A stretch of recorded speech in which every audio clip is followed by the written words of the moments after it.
Hello food lovers, juice ಶಾಪ್ನಲ್ಲಿ ಸಿಗುವಂತಹ orange ಜ್ಯೂಸ್ನ ಮನೆಯಲ್ಲೇ ಸಖತ್ ಟೇಸ್ಟಿಯಾಗಿ ತುಂಬ ಸಿಂಪಲ್ ಮೆಥಡಲ್ಲಿ ಹೇಗೆ ಮಾಡೋದು ಅಂತ ನಾವಿವತ್ತು ನೋಡೋಣ. ಮತ್ತಷ್ಟು ಹೊಸ ರೆಸಿಪೀಸ್ಗಾಗಿ ನಮ್ಮ ಚಾನಲ್ನ ಇವಾಗಲೇ ಸಬ್ಸ್ಕ್ರೈಬ್ ಮಾಡ್ಕೊಳ್ಳಿ.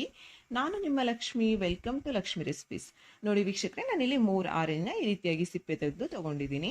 5 ಟೇಬಲ್ ಸ್ಪೂನ್ ಸಕ್ಕರೆ ತೊಗೊಂಡಿದ್ದೀನಿ. ನಿಮ್ಮ ಸ್ವೀಟ್ಗೆ ಅನುಗುಣವಾಗಿ ತೊಗೊಳ್ಳಿ. 8 ಐಸ್ ಕ್ಯೂಬ್ಸ್ ತೊಗೊಂಡಿದ್ದೀನಿ. ನಿಮ್ಗೆ ಇಷ್ಟ ಇದ್ರೆ ತಗೊಳ್ಳಿ, ಇಲ್ಲ ಅಂದರೆ ಏನು ಬೇಡ. ಇವಾಗ ತಯಾರಿ ವಿಧಾನ ನೋಡೋಣ. ನೋಡಿ, ಆರೆಂಜಸ್ನ ತಗೊಂಡು ಈ ರೀತಿ ಮಧ್ಯದಲ್ಲಿ ಕಟ್ ಮಾಡಿಕೊಂಡು ಬೀಜನೆಲ್ಲ ತೆಗೆದಾಕ್ಕೊಳ್ಳಿ. ಎಲ್ಲವನ್ನು ನೀಟಾಗಿ ತಕ್ಕೊಳ್ಳಿ. ಚಿಕ್ಕ ಚಿಕ್ಕದು ಕೂಡ ಇರುತ್ತೆ, ಕಹಿ ಆಗಿಬಿಡುತ್ತೆ ಇಲ್ಲ ಅಂದರೆ ಬೀಜ ಇದ್ದರೆ ಜ್ಯೂಸಲ್ಲಿ ಚೆನ್ನಾಗಿರಲ್ಲ. ನೋಡಿ, ಎಲ್ಲ ಈ ರೀತಿಯಾಗಿ ಸಪ್ರೇಟ್ ಮಾಡ್ಕೊಂಬಿಡಿ. ನಂತರ ಮಿಕ್ಸಿ ಜಾರ್ ಅಥವಾ ಬ್ಲೆಂಡರ್ ತೊಗೊಂಡು ಇದಕ್ಕೆ ಕಟ್ ಮಾಡಿ ತೊಗೊಂಡಿದ್ವಲ್ಲ ಆರೆಂಜಸ್ನ, ಅದನ್ನೆಲ್ಲವನ್ನು ಹಾಕ್ಕೊಂಡು ಹಾಗೆ ಐಸ್ ಕ್ಯೂಬ್ಸ್ ಕೂಡ ಇವಾಗಲೇ ಹಾಕ್ಕೊಳ್ಳಿ. ಹಾಗೆ ಸಕ್ಕರೆ ಕೂಡ ಹಾಕ್ಕೊಂಡು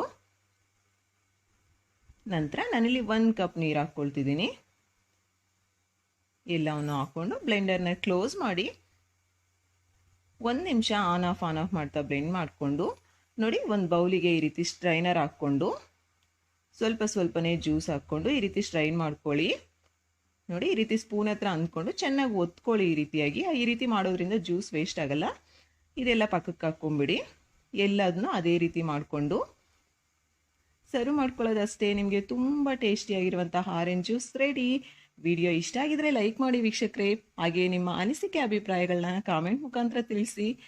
ಸಬ್ಸ್ಕ್ರೈಬ್ ಮಾಡ್ಕೊಳ್ಳೋದು ಮಾತ್ರ ಮರ್ತೋಗ್ಬೇಡಿ. Thank you for watching.